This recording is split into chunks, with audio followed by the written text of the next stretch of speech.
Hello, make yourself comfortable. We need to talk about today how we are diagnosing ourselves with ADHD, autism, low levels of it, and how it's impacting our lives, and what can we do to change that. So we have two main problems here. First one is we're looking for diagnosis because we want to justify our behavior because our culture is very harsh in a lot of ways. We need to improve ourselves all the time. We need to be perfect. We're like machines. We need to produce.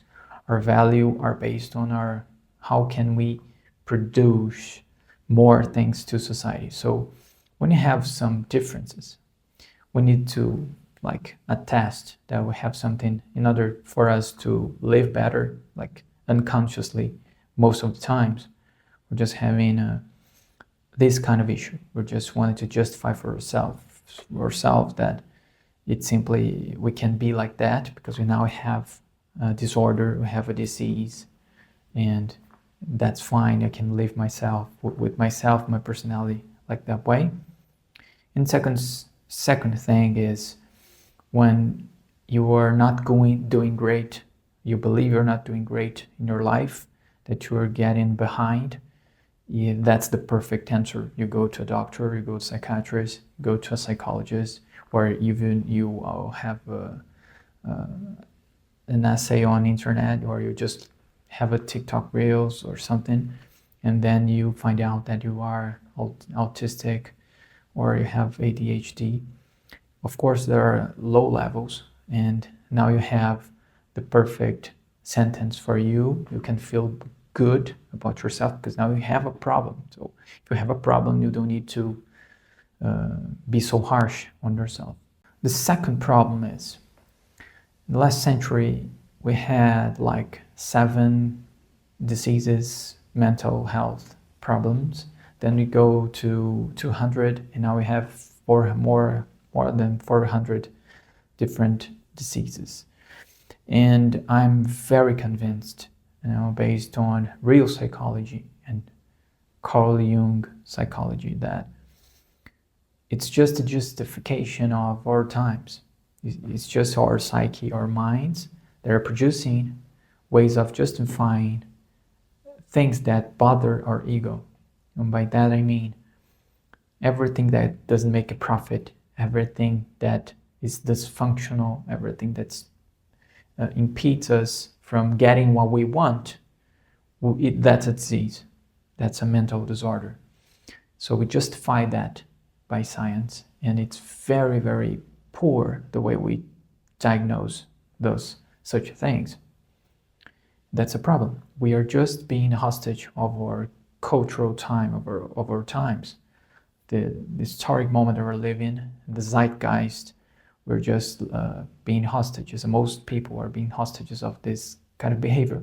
If you change the culture, if you change social values, it will change the kind of diseases that we have, and we have proof of that in the past, Middle Ages or the ancient past. We have different diseases. We didn't.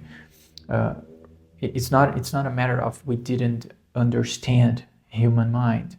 It's just that there were different values, and can I prove that to you in the present when you talk about homosexualism and transgenderism? If you talk about past century, homosexualism was a disturbance of our mental health, and that applies for transgenderism nowadays. Even the DSM takes the cultural example for that is acceptable or not, if it's a gender dysphoria or not. So we're just proving that in real time that diseases are just mental diseases, to be perfectly clear, are just a manipulation of our social values, acceptable values, and the disturbance of our ego. We need to do everything we want. We need to get everything we want. Otherwise, it's a disease. There's something wrong with us.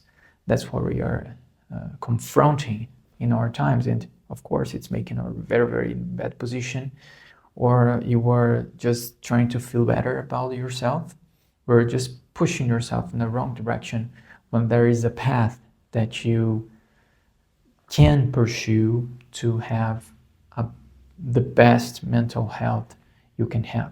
And I would start saying to you that neuroses like anxiety and depression are most like a bless when you understand the concept that it's not a disease, it's just a tip for you to take a look at different things that you're looking on. You need to follow that. You can choose. You can follow that path, or you don't need to do it. You're going to suffer both ways. And if you just want to ignore it, you're going to suffer for nothing. If you don't ignore it, you follow the path of your life and your destiny, and you have the meaning, and everything comes up in a very different and a good way. And that's a very profound knowledge that's actually, it's an ancient wisdom. It's an unknown wisdom. It's a lost knowledge that I want to get back into our times so we can cure our values, cure our times, our culture. And with that, we can change this mental health disturbance and how we look, we perceive those disturbances, because that's the way we can treat people in most ways. 99% of people are just having mental health problems, software problems, not hardware problems. It's not about the brain. For most people that I look in sessions, they cannot comprehend anymore their minds. That's it. See you next time.